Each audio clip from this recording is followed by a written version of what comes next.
Hello, and welcome back to another episode of Swinging at Shins, your Premier League podcast. In the nope, I was going to try contiguous the first time, and it just did not work twice in a row. I got it I the can third even time, spell that, so neither can I. It's one of those things I can only say and not spell. A lot of things I can't spell. Spoiler alert. Anyway, we're contiguous in the United States. Today you have myself, Aaron, on the podcast, and with me is Woodsy. Woodsy, how are you doing? doing good, doing good. Watched a lot of football this last weekend. I'm not even joking. I think I caught at least 10 or 11 games over the course of the weekend, which was awesome. I normally never get to do that, but watched some Premier League, watched some FA Cup, watched some MLS. Caught a game from Serie A, a game from the Bundesliga. Yeah, it was a good weekend. It's a good weekend. That is a very widespread soccer. Um, yeah, I just can't think of the word. Well, You listen, you man, just viewed it you got to all. pay for all these stupid apps. When you pay for all Uh, these stupid apps that got the different leagues on them, might as well. And then the Apple that's fair. TV was free this past week for MLS, so got a chance to watch my Timbers. I'm a closet Timbers fan. Been a Timbers fan for like the last decade and a half, and they continue to disappoint. But what else is new? They had that good stretch for a little bit there. It was like what 6, 7 years Diego ago where they would Valeri. always, yeah, they were Yeah, they were nasty, they and were good. then They were good. uh, But it my comes girlfriend's down to actually. go ahead, go ahead. I said my girlfriend's actually a Timbers fan as well, so that's Really? kind of interesting to hear. Yeah, yeah. I Um, don't normally know many other Timbers fans. I know more Real Salt Lake fans up in our area than I do Timbers fans. So my best friend's a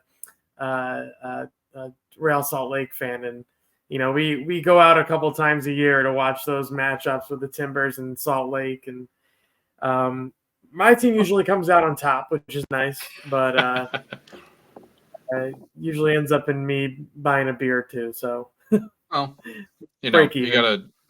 He's got to cry in his beers that you serve him. So it is what it Yeah. is. On today's episode, we will go over some scores of match day 29. I know we skipped match day 28. All three of us were very busy last week. So we'll go over as well some table talk and just run down some of the tables because there has been a surprising change recently with a certain club, which I'm currently teasing. We'll discuss about who it is later. We'll do a little bit of FA Cup. We're going to kind of pepper that in there. We'll talk about last week's match day 28 Liverpool and City matchup. That was a pretty spicy matchup, pretty enjoyable to watch if you were neutral. I can't imagine if I was a fan of either of those clubs. I'm sure Woodsy's going to tell us about it, but and we're also going to talk about the United States men's soccer kit release. I think there's a bit of some people like it, some people don't. We'll talk about it. We'll get there. I don't think they're as bad as people are, making them out to be. But we will hop into the scores here for match day 29. There wasn't a lot played today this particular week because a lot of the matchups were postponed due to FA Cup, which is why we're going to talk about that in a little bit. But to start off, we have Burnley 2, Brentford 1.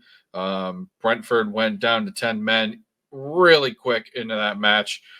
Serge Reguilon just decided to clean house on. Oh man, I can't think of who it is. It's a The Burnley team. player. I'm not. Yes, I do remember. And a lot of the commentators, I remember this one was just like, "That's like the easiest pen and red card I've ever seen," and you didn't bother calling it. What's going on here? And it took them, I don't know, a few minutes to go to VAR and figure it out that it was a red and it was a pen. And that's how Burnley opened up their scoring and then went on to score again with Fofana. I kind of like that kid. I unfortunately I know he's with Chelsea and he's loaned out to Burnley right now, but Did you he's see his got a miss lot. though? Yeah, of course I saw his miss. His miss was I from like mean, 3.5 feet away, I don't and even know how somehow, that I score that, and I've got two right feet. Like even I score that. somehow, when he hit that ball, it went off his foot. It went out of play, but it bent back into play. That's how bad that ball was hit. I watched it, and it was just whoop. I'm like, no way. He just hit it that bad. That's one of those things where, like, I think if I were to hit it that bad, I would want to hit it over the crossbar that bad because at least I had power on it. And that's what Raheem Sterling does. But yeah, well, we all know Raheem Sterling cannot finish well to save his life, and that has been his knock for most of his career. He can get into the box, and he might be able to send in some really good crosses into the box. But God, if you ask him to score, he's not going to do it, and he's not going to do it well.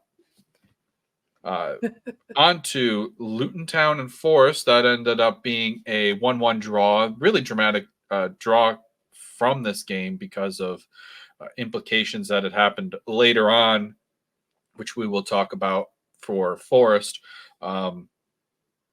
Yeah, I really think Forest probably actually should have won this match, honestly, and they just kind of gave it up.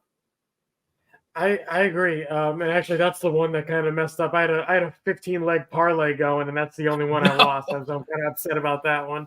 But yeah, I thought that was one where I thought Forrest had all the chances to put that game away. A lot like maybe we'll talk about it later, but the FA Cup game between Liverpool and Manchester United.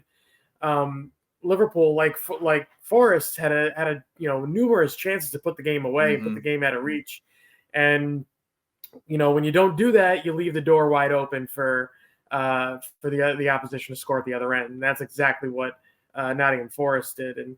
And their first goal to go, Chris Wood, great goal to open things up, 34th minute, I think it was. Yep. Great goal by him. What a turnaround he's had in the last, I don't know, 6 or 7 months.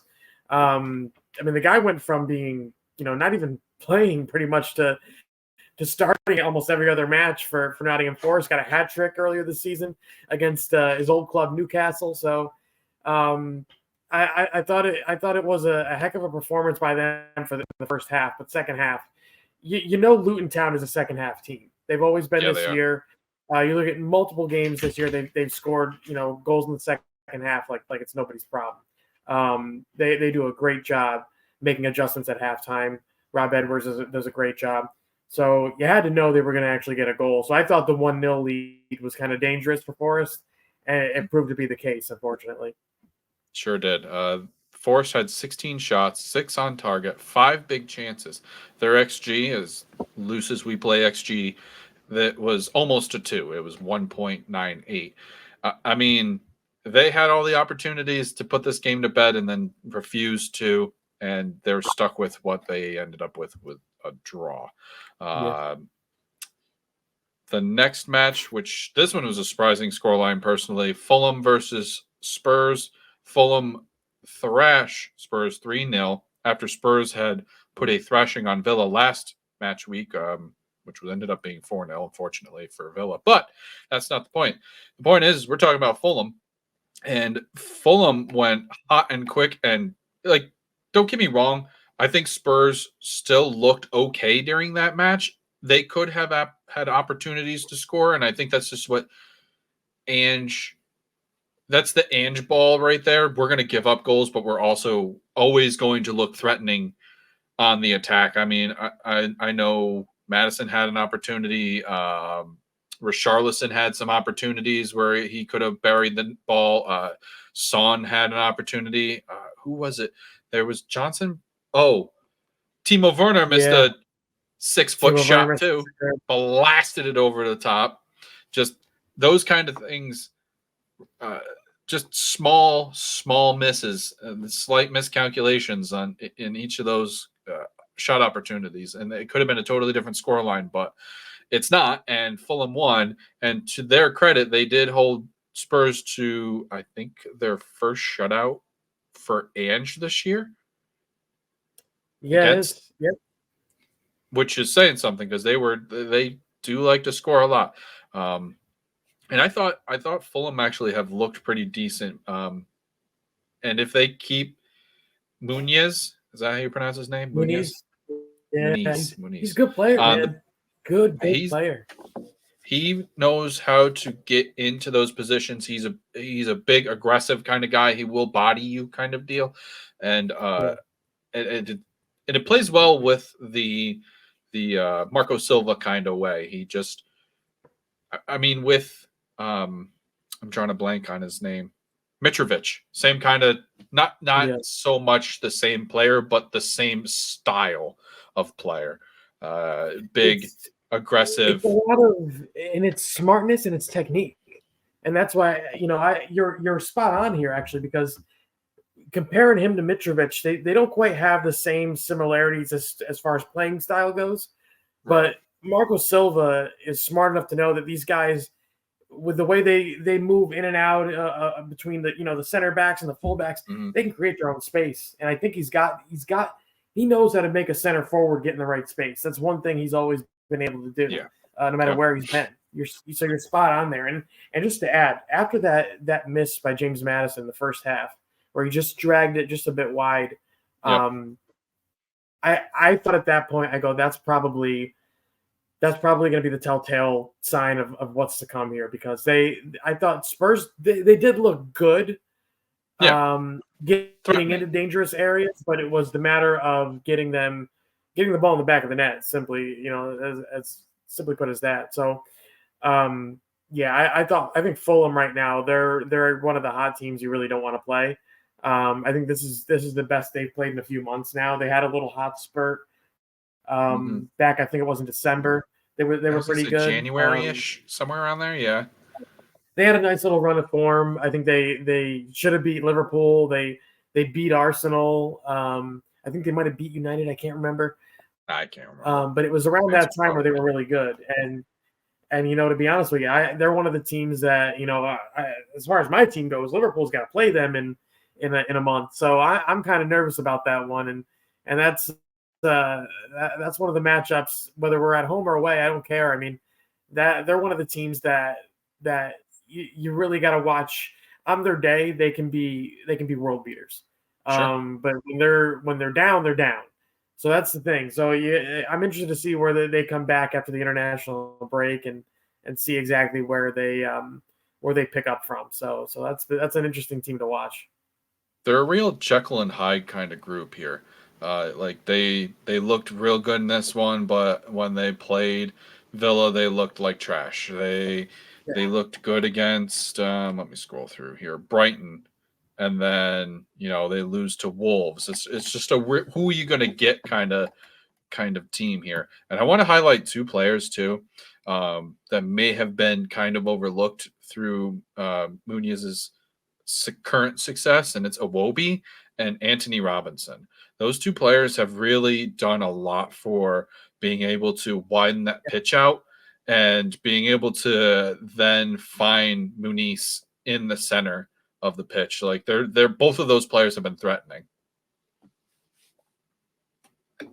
I've been on the record, I think, even on the show, saying, I haven't been a big fan of Anthony Robinson, mainly just because of his nickname. I think that's the worst nickname The Jedi, for in those of you who don't know. right now. I hate that nickname, and the fact that he gave it to himself, I think, makes it even worse. But he has played some exceptional football this year. When he's on, he's on. I mean, he looks like the best left back in the Prem. Hmm. But when he's off, I mean, he's just a tad off. You can definitely see it. I think between him and Ryan Aitnari from Wolves, those are the two Yep.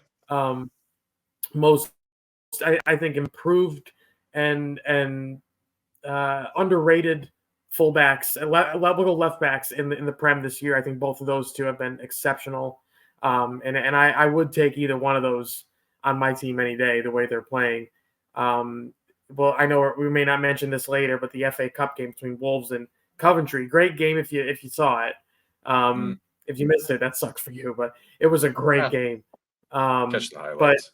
Ryan Aitnuri, goal and an assist from left back, and I think it's going to show that the game is going to a point where the best player on the pitch isn't always going to end up being the striker, isn't always end up going to Sure. be in the attacking midfielder and stuff like that. There's guys that Ryan Aitnery looked like the best player on the pitch, and I thought he was the best player on the pitch, and he was playing left back for Mm-hmm. Wolves. And I think you're going to see it with Anthony Robinson. I thought he was exceptional against Tottenham, and at points he was the best player on the pitch.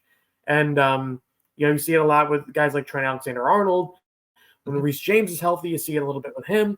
That the fullback position is evolving into more of that playmaking style position, and these guys are taking that bull by the horns, per se. And I think they're both of those two. The young guys are doing a great job with it.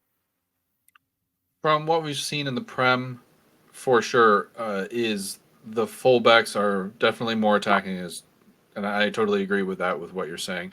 And the ability for your fullbacks to be an attacking style player, get up the pitch and be a contributing figure to that third, is just another weapon Yeah, for the team to have to defend. It really makes you have to be, um, 11 men against 11 men kind of deal. Not, okay, we yeah, can switch off against this player because he's not really great at crossing or dribbling or passing well. No, these players are really the fullback position, and even in the center back position too. Some of the players have really good footwork, really good passing. They can pass really well to players in cross field. Well, it's definitely turning to a more offense. I mean, it has to turn into somewhat of more offensive style kind of play, because if you don't put the ball in the back of the net, you're only going to get 1 point. You're only going to get 38 points if you draw every game. yeah. So, moving Hey, on to that the might get you safe for the amount of people getting deductions here in the league. that is true, for real. If you are was it PSR rules, you might need to actually win a few matches. But moving on to the final match of match day 29. West Ham versus Villa. This ended up in a 1-1 draw as well. A ton of controversy in this match. I will start with the fact that there were two VARs that had happened that were super controversial, that denied West Ham 2 goals. One of them, the second one, I think it was, lasted 5.5 minutes. And that is on record the longest VAR check in the Premier League. So, if anything, both of these teams Yeah. right now have And they a still got it record. wrong. And they still got it wrong. It's I don't know how I feel about this one. As a Villa fan, I really want to feel like, yeah, they got it right, but I don't know where they got the evidence from. Okay, so there is Was there? one minor thing I will say, and it might be slightly major too. There was a foul.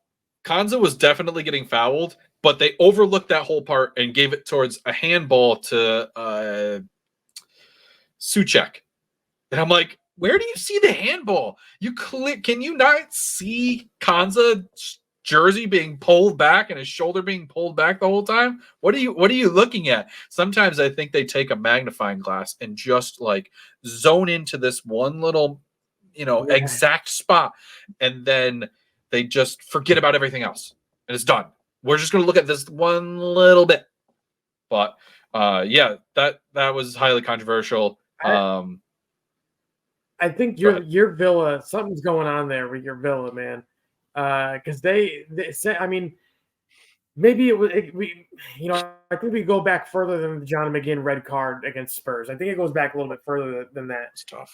They are not playing the style of football that they're normally used to playing. Solid defense, being able to counterattack really well, being able to attack through the other wings. The fullbacks also pressing up the field. I don't know what's going on with your Villa. Maybe you can explain a little bit more than I can, but I thought Villa, at least in the second half, were second best. And I thought a draw actually was a decent result for them. I agree. I think some fans who, or even pundits out there, were like, this was a missed opportunity because Spurs lost. And yeah, okay, it was a missed opportunity in the sense that we could have picked Yeah. up more points. But with the way that they were playing that particular day, Villa should have lost, and getting a draw was a win in this particular match. You could tell definitely losing John McGinn in this match was a key figure, was a key highlight. They didn't really have a bridge between the defense in the midfield and the final third. There was just like multiple turnovers happening, and this is what happened in the Spurs match last week too, in match day 28. There was just too many opportunities where the defending team was then able to turn around and counter quickly against a team that was then transitioning into offense. So there's a lot going on there. I also think losing Boubacar Kamara a few weeks back, losing a ball defending midfielder, really has changed how Unai has to attack the match from now on, because with Booba they were able to use him as an anchor kind of style, and then have John and Douglas Luiz push more up the pitch and be more offensively threatening. Now you have to put John back or Douglas back and sit back farther to retrieve the ball and not be as attacking minded as they would like to be, and have to fill that spot for Booba, who wins a lot of possession in the midfield, like Paulinho does for Fulham. That kind of player is such a big miss for Villa right now, and they're not going to get him back this season. He tore his ACL. There's nothing they can do about that, but other than rely on maybe Tim. I'm not even going to pronounce his last name because I know damn well that I'm not going to get it right, and I know it starts with an I, but I'm sorry, I'm not going to go there because it's not going to be great. And I think a little bit too is squad depth. I think squad depth's a problem with Villa here, and also playing in another competition in the European Conference League is kind of taking a little bit of a toll on them. They also haven't been here. They haven't been in this position either. They're a club who could have gotten relegated 2-3 times since being up 5 years ago. This is the first time they've ever been anywhere near this high for, I don't know, 10, 15 years. So none of those players are around. And Unai has to now tell these players that you have to believe in the system and you have to believe in yourself that we are good enough to be where we are. We're not underdogs anymore. You cannot just walk into any stadium anymore and be, looked over and then come out and squeaking with a win. It's just not going to work anymore. Yeah. So the limelight could also be somewhat of an effect on some of these players as well. But it'll be an interesting position. I'll be honest. I like you guys in the Europa Conference League. I would think, in my opinion, should you guys go for Champions League? Absolutely. I mean, that's without a doubt the top 30 4 is million. final. But winning that Conference League is big. That's big. I call it the Tom Rennie Cup. For those that listen to Sirius XM FC and the football show and Week in the Tackle, it's an underrated tournament. It is a highly underrated tournament. I actually enjoy watching that. I'm sure you've got Paramount Plus to watch your Absolutely. villains, and it's that is the one that I am very interested in watching, because I really want to see how Villa do in tournaments like that, because I do think they're going to end up winning it, and I do think they're going to be at least in Europa League next year, and I would consider them to be one of the 4, 5, 6 favorites in Europa League next year if they can continue to be able to strengthen. And I think you're right. Depth of that squad is the biggest issue right now. If they were, obviously, if they were healthier, we had Kamara. If they were, obviously McGinn's not injured, but if they had McGinn, that's a team that you got to look at being one of, if not the better teams, I think, in the league consistently with those guys in that lineup. I don't think they lose against West Ham. I don't think they lose against Spurs. I do see them, maybe giving it getting that last top 4 spot. But man, if Tottenham can get their crap together here and actually put a a run of matches together like they're probably capable of.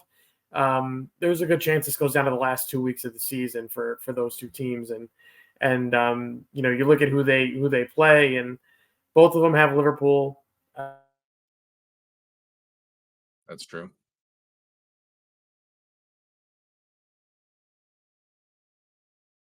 I think it's going to be Interesting.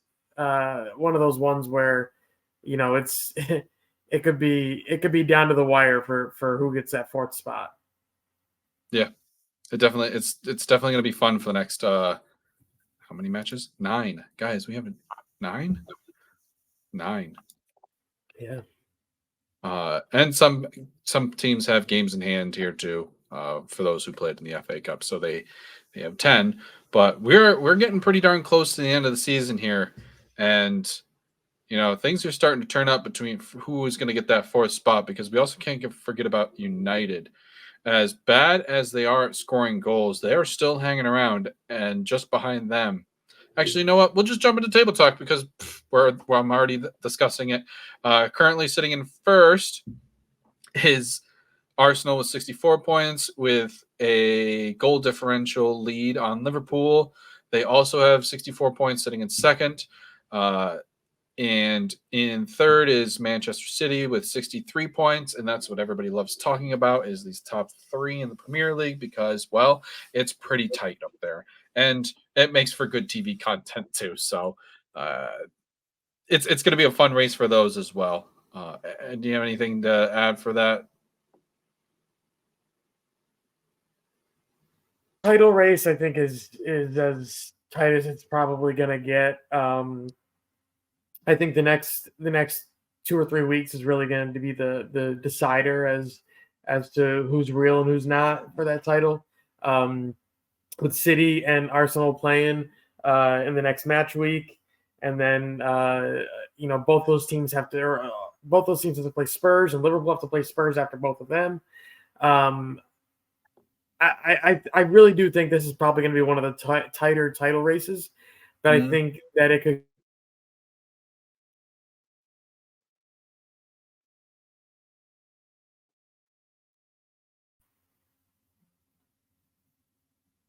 You there? Yep, you got me. Yes. Yes, I think over the next 3 or 4 weeks, I think it's going to be the really, um, you know, big big title decider matches as far as which one of those fizzles out and who does it come down to? Is it down to two of them? Do we really have a 3-team title race, or is somebody going to run away with it? And I think the next 3 or 4 weeks, by I would say by the third week of April, we should know exactly what's going on and what we're going into. Agreed. Um, a lot of people don't talk about this either because it's not mid-table, but it's also just not relevant because it's not title race. But between Villa, Spurs, United, as in Manchester, and West Ham, and Brighton, they're all within 5 points of each other. I'm sorry, that's not necessarily true. I just did math wrong, and by math I mean just plain looking at the table. I did that wrong. Villa sit with 56 points in fourth. Spurs are fifth, sitting with 53 points. United of the Manchester kind are 47. They're sitting in sixth with 47 points. My goodness. Uh, if you're curious why I'm flustered right now, I'm looking at a black screen of Woodsy, and I have no idea when he's actually like frozen or anything like that right now. It's kind of like throwing me for a loop, and that's why I keep asking him, "Hey, you there?" Because we're having a little bit of connectivity issues going on, so it's It, entertaining it, to say the it's least. it's usually my end. It's usually my end of things that's the screw up part. But it's weird. This time I can see you and hear you, Yeah. and so I don't know what's going on. It's probably my end, most likely. I have no idea. It seems like it should be really my end at this point because I can't see you. So that's a problem. It's a minor problem. And that's why I'm a little flustered right now. But anyway, we're not talking about how I feel. We're talking about how you should feel about, not you either, Woodsy. I'm talking about our fans who should like, subscribe, follow, comment, rate us if you would. Please share us out to the world if you love us that much. If If you love us, share us. Anyway, back to the table talk here. Manchester sitting sixth, United with 47 points. Sitting in seventh is West Ham United with 44 points. Brighton sitting eighth with 42 points. Wolves surprising in the top 10 here. I know they've been kind of hanging around for the last few match days. Sit ninth with 41 points. Newcastle, bit of a surprise that they're down this far, as a lot of people would have assumed, as myself, that they would be sitting much higher, but a lot of injuries also for them have kind of derailed their season a little bit. Sit 10th with 40 points. The laughing stock of the league, Chelsea sit 11th with 39 points. They can't seem to breach into the top 10, not be 10th. I don't consider, I should consider it top 10, but I really don't because it just feels weird. Anyway, Fulham sit 12th with 38 points. Bournemouth sit 13th with 35 points. Crystal Palace sit 14th with 29 points. And a new manager, not new, but he's fresh to the Premier League. Brentford sit 15th with 26 points. Everton sit 16th with 25 points. Luton Town, guys, got back out of the relegation zone because of the Nottingham Forest draw, and they have a little bit of assistance with the profitability and sustainability rules. Luton Town sits 17th with 22 points. Nottingham Forest in the relegation zone, sitting 18th with 21 points. Burnley sit 19th with 17 points. And rounding out the bottom is Sheffield United with 14 points. That's your table, folks. And we have about, 9 match weeks left of it. Some teams have a little bit more. They're sitting with 28 games played, but it's looking pretty scary for some teams down at the bottom. Just like I might as well jump into this. We're going to talk about Forest and their points deduction. They also got a points deduction. They went to trial with the Premier League and they lost. However, they didn't lose as bad as it could have been. The league had thought of giving them an 8-point to start with an 8-point deduction. And because this is what the Athletic reported, that Nottingham Forest was more upfront about their financial status and claimed that they didn't do it as long as Everton did, only got slapped with a 4-point deduction and see them in the bottom of the bottom of the Prem here. I think this is kind of crazy. What do you think, Woodsy? I mean, I'm all kind of confused by this, to be honest with you. So, looking at both this and the Everton points deduction, I'm just looking at what the fans are saying, and I'm more confused there than I am with the actual ruling, which I think speaks volumes to what the actual ruling is, because all I hear is Everton. Oh, that's too many points to deduct them. That's what.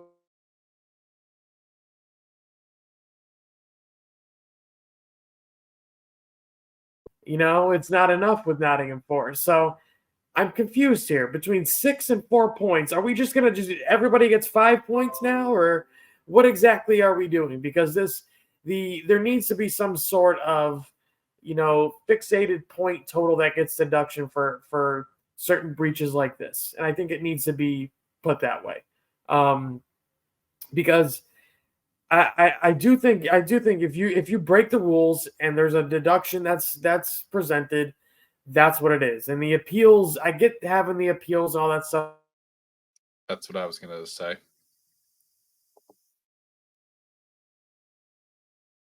The Nottingham Forest case basically comes down to Brennan Johnson. They held out because they figured they could get a bigger fee for him, and they ended up doing that all the way at the end of the window.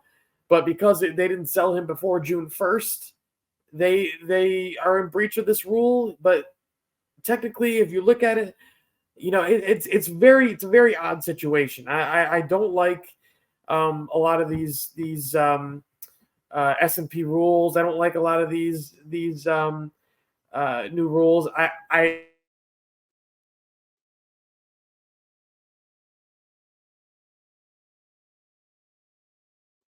look at clubs. You look at clubs like Wigan and Derby County over the last few years, and clubs that have had serious financial issues around player transfers and around the hierarchy of the club that could have probably benefited from situations where their spending was limited. And now, you could even look at maybe even Sunderland as a fact. And you look at Leicester. Leicester just got a point deduction, or about to get a point.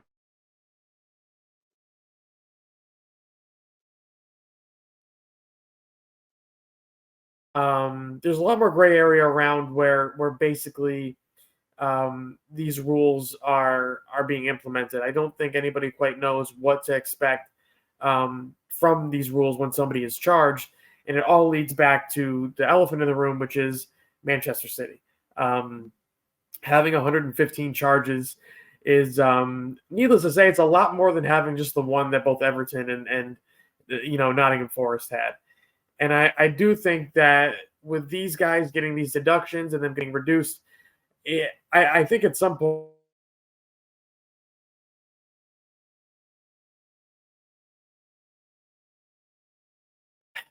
I don't think relegation just to the championship is enough, um, because you look at the way that Manchester City is going about this. They're winning titles while still being under investigation, still having a hearings that they're waiting for in 2025, and they they should not be in this league. And you look at teams like Arsenal last year, you look at teams like Liverpool the year before that are losing out by fractions on possible titles and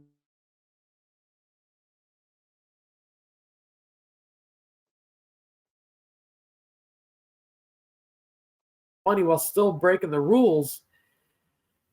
We have to consider that this team shouldn't be in the league. And I do think that Manchester City will hopefully be punished for this. And I do think relegation and maybe League Two is where it should start. And some people think that's harsh. Some people think it's not enough. Um, I think it should immediately be League Two, is where they should start. And they should vacate the trophies from the years that they were um, uh, found to have.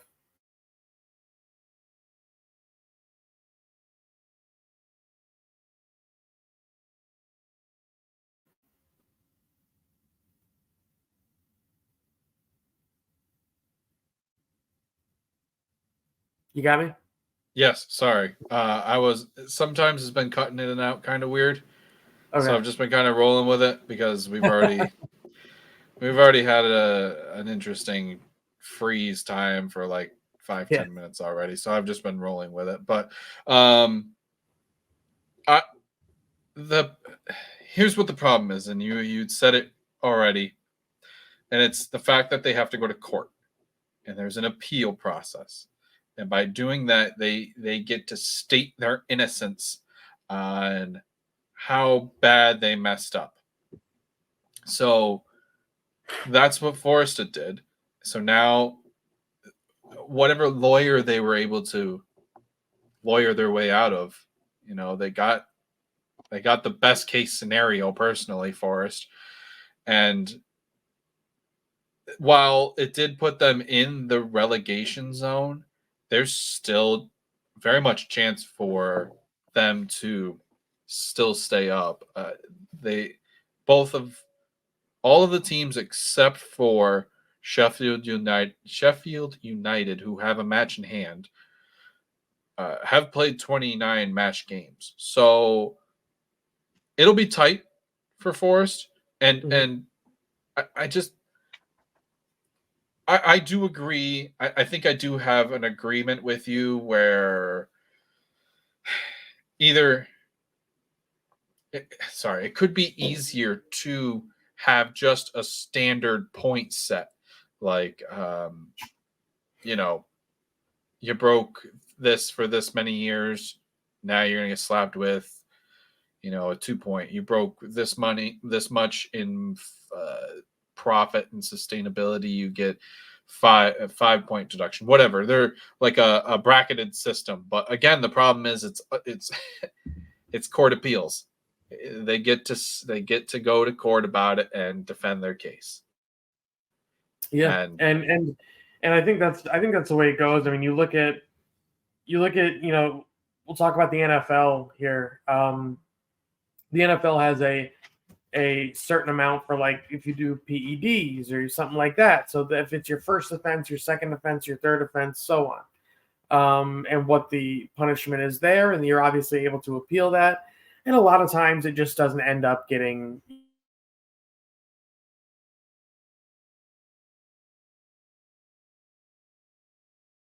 more. I think it's a lot more complicated when it comes to the Premier League, because I think there's too much there's too much money at stake for these clubs.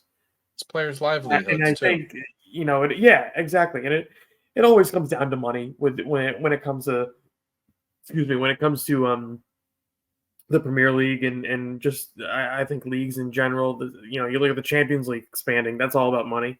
So Yep. everything is all about money, and the old saying, it's all about money, you moron. Like, yeah, it is the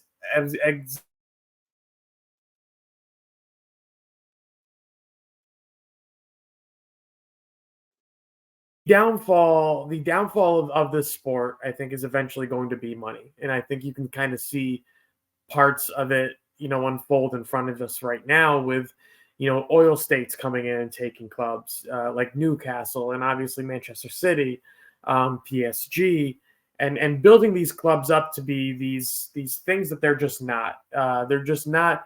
Manchester City has no history. I'm sorry to all the Manchester City fans, but you what you think you have, you don't have. This isn't a club that has this rich history of winning titles.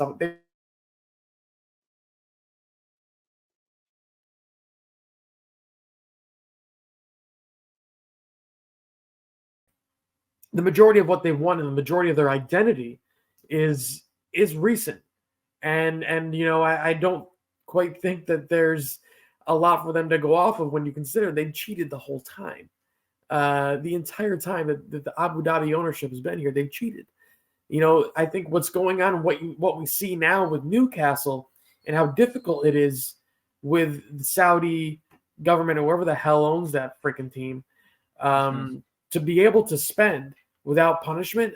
That is exactly what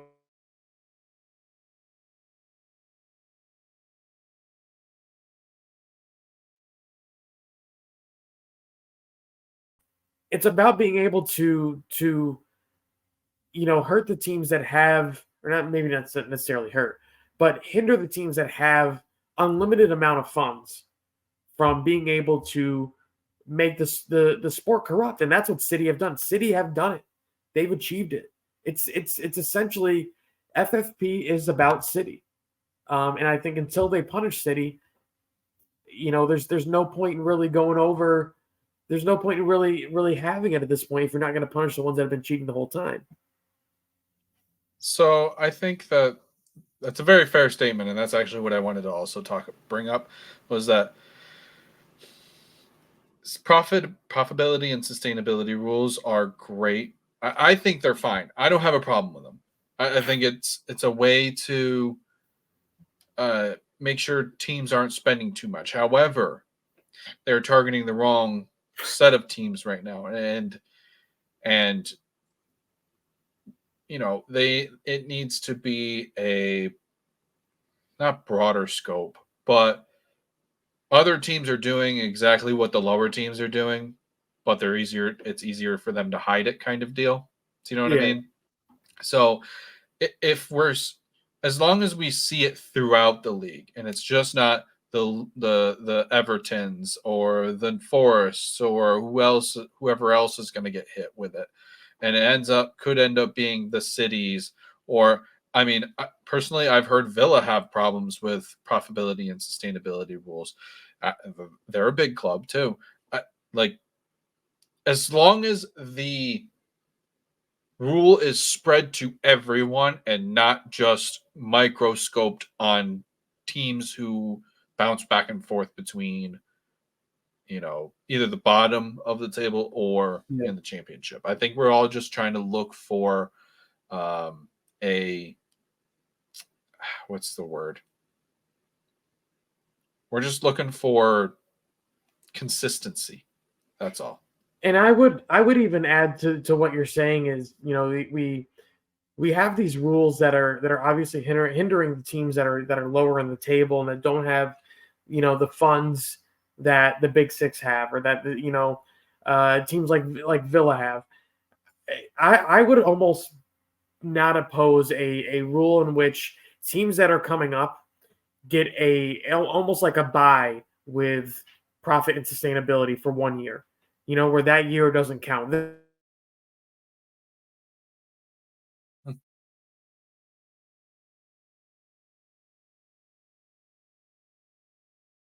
To spend, money to actually advance their squad and go forward, they had to sell. They sold their two or three best players, so Mhm. I would almost say that make it a bonus if you win the championship.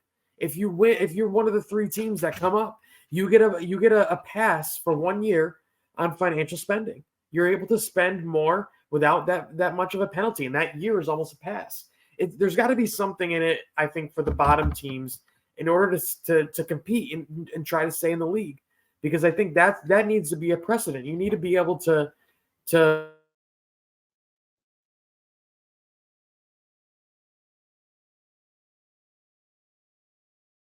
what's going on with Sheffield United, or with S&P, with FFP, and you've got teams like Sheffield and Burnley and Luton Town, who obviously didn't have the funds. They had a stadium problem. There needs to be something that gives a little leeway to these teams that are coming up. Obviously, they're getting funds with winning the championship, winning the playoff, and stuff like that. They're getting extra funds in, but I think there needs to be an extra incentive that you're in the Premier League. You get, this is the top echelon of football in the world right now. There needs to be something else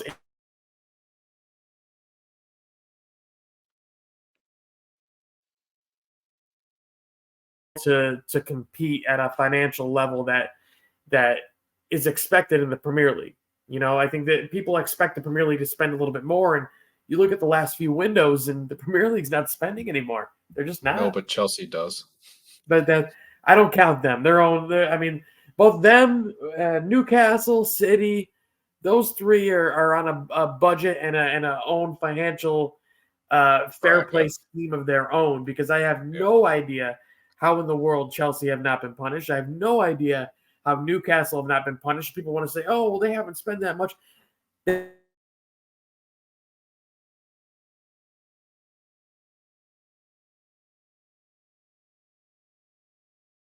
Manchester United got a lot of problems. I don't think spending is necessarily going to be a problem with them. So, and they also make enough money to be able to spend. So, I Absolutely. I think there's quite a few issues when it comes to both the Premier League, FFP, S&P, whatever the hell they call it, PNet. What, I don't even know Mhm. these. Just a bunch of letters jumbled up now. It's TMJ. Yeah, TMI, whatever you want to call it. Uh, it's just not beneficial to the fans. It's not bad.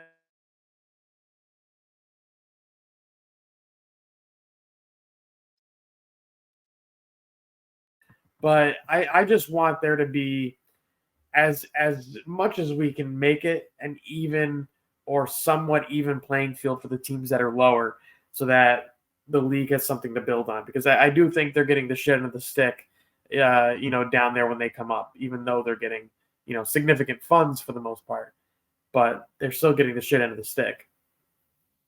They're getting a side of the stick that those bottom teams don't really like to get. I'm going to do a little change up here. I don't think we're going to get to the Liverpool City matchup. I think there's just going to be too much to discuss about, and The both of us have time constraints we have to manage at this point. I will, however, jump into uh, the United States men's kit release, though. Let's pop this sucker up there. So Ooh, I like that. this is there we go. That's better.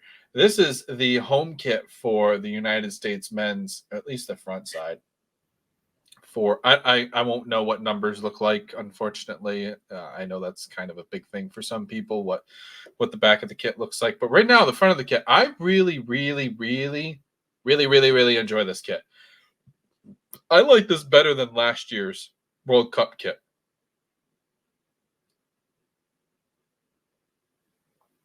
A a huge fan of the collar to begin with the differentiating between the Huh. blue and the stripes, but that is growing on me, man. And I really like that now. Um, So I think that's funny because I think the collar up here was the one thing that I didn't like out of this. I like this the sleeves mhm. with the cuffs on the sleeves there, and I like the shorts. I mean, look, guys, I understand the shorts is the minor part of the whole deal here. The top half of the kit is what looks nice, but these shorts are actually pretty bitchin' too.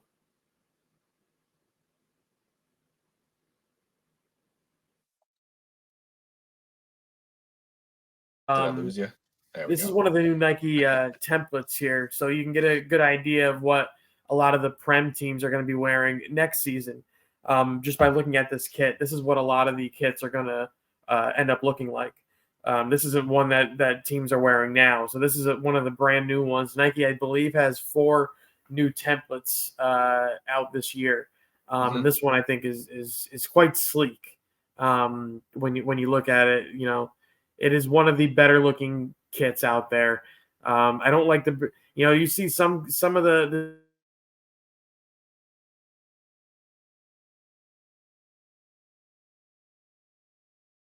this is one of the sharper kits out there, and I do like a white kit. I gotta say, I do Yeah. like a white kit.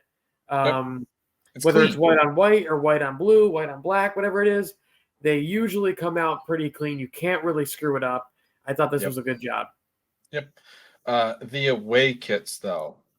What's your take? Ooh, So I don't know. This was what I got on Alexi Lawless's page. I'm sorry for the immediate right up the crotch shot. That this is all I yeah. could find, to be honest. Anyway, uh, I so the texture is the same thing, right?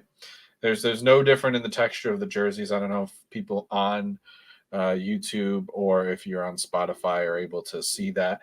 Uh, it's just the color change. And what this reminds me of is a rocket pop. Yeah, it does. I Yeah, actually okay, they so still make those? oh god, yeah. I know we're old, Woodsy, but we're not that old. I I I agree with you don't there. mind this kit. It can grow on me. It has room to grow on me because I like the way it transitions. I think there could have been a little bit more white, but I do like the fact that the red from the top is going into the red of the shorts here. Mhm. And I don't mind that at all. I think that's an actual fun transition from top to bottom. I think maybe the white could have been a little bit bigger. But if this, if this is I what can they would see wear, it. I would buy this kit. I don't like Is this one as much. Reason being is I, it reminds me of the way my wife does laundry. She's not she likes to mix things. I was gonna And what say she happens mixed when you darks and mix lights. things, yes, you get something that looks like Jesus. this. And it looks like something that, somebody threw a red sock in there and the sock got caught on the shorts and all of a sudden those white shorts are red and you can see a little bit of the white where it transitioned. So I Yeah, think it's a little funky there. It looks like somebody messed this one up in the wash.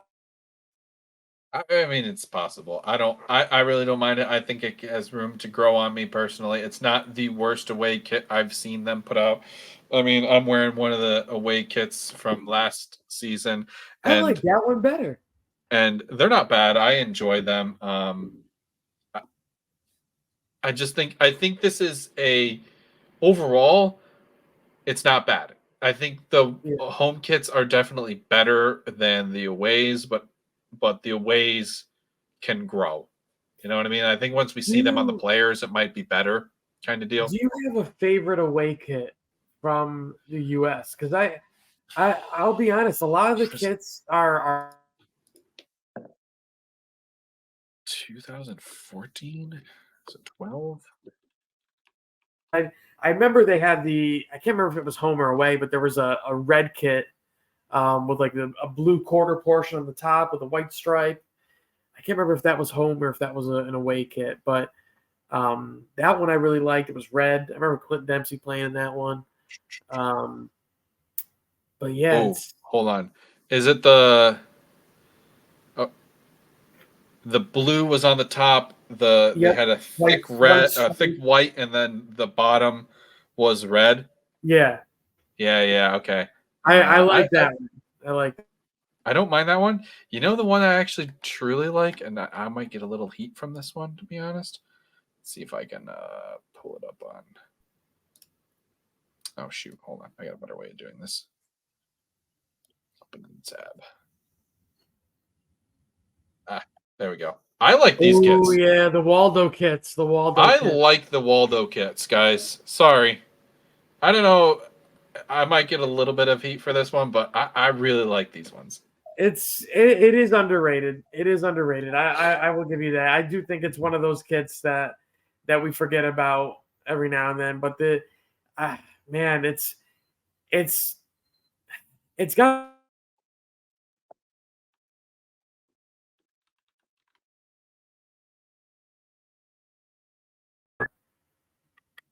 I think you cut out again.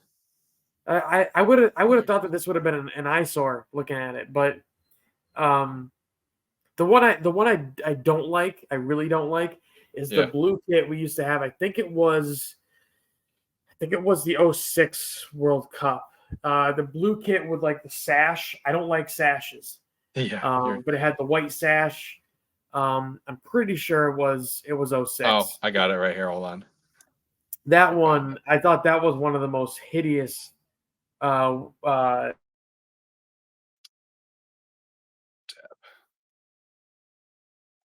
There you go. I thought that was probably one of the worst kits I've seen. I agree. I'm not a fan of them. They're still not as good as the women's kits, though. I love the women's kits. They're always better. Like they're just so much more thought it seems to be put into them. But I don't know. That's just me personally. I also kind of like these ones. Hold on. I gotta say, I think they hit a home run though with the home kit this year. That white one I is agree. sharp. See, that one I'm not a big fan of. I'm not a big fan of that one. I'm okay with it. I like it. It's not. It's like a half Waldo kind of thing, but they didn't fully commit to it. Oh well. I don't like funky. Don't throw me off with a half stripe. Don't throw me off with a sash. Give me something quite plain. Give me a nice collar. Give me something that's got some type of unique design that's maybe on the shirt, but isn't visible. As bright as like a stripe or something like that. I like more subtle things. I don't know if you got a chance to look at the other kits that have been put out for the Euros this year, but my goodness, some of them are horrible. I Um, saw the one that England is using, and I think it's kind of similar to what the United States put out. To be honest, yeah, I'm not a big fan of that one. The collar's just I don't know what that collar is, and I hope Nike kind of gets rid of that. But they I won't. thought that was bad. I thought the Netherlands kits were horrible this year. I don't know if you I saw their away kit, but it is bad. I did not get a chance to look at that, but Looks like some really bad, ugly plaid. oh, sweet. We get to watch that in Euros, but that'll be for another time. And with us winding down to our time limit here, I think we should wrap this up here. So, this has been another episode of Swinging at Shins, your Premier League podcast. If you could reach to that like button, that thumbs up button, rate us, please. If I know you guys have been hanging on very long, and this has been this is going to be a tough episode to listen to. I'm going to be honest with you guys with the amount of pauses and unfortunate technical issues that we've had. So, if you guys could please at least give us 4 stars for this one. No, I'm just kidding. You do you guys. You do you, babies. No, but Do seriously, whatever give you us want. 4 stars. We do appreciate you for hanging out with us every episode, or if this is your first episode, we do appreciate you hanging out with this on this episode that wasn't so great because of also technical issues still. We'll catch you guys out there, have a wonderful time. Don't forget to tip your bartenders. Adios. Well, guys, that was an episode of Swinging at Shins. We appreciate you for coming out and listening to us. If you guys want to hear or see more, we have links in the description below. We hope to hear from you soon and hear more about what you have to say.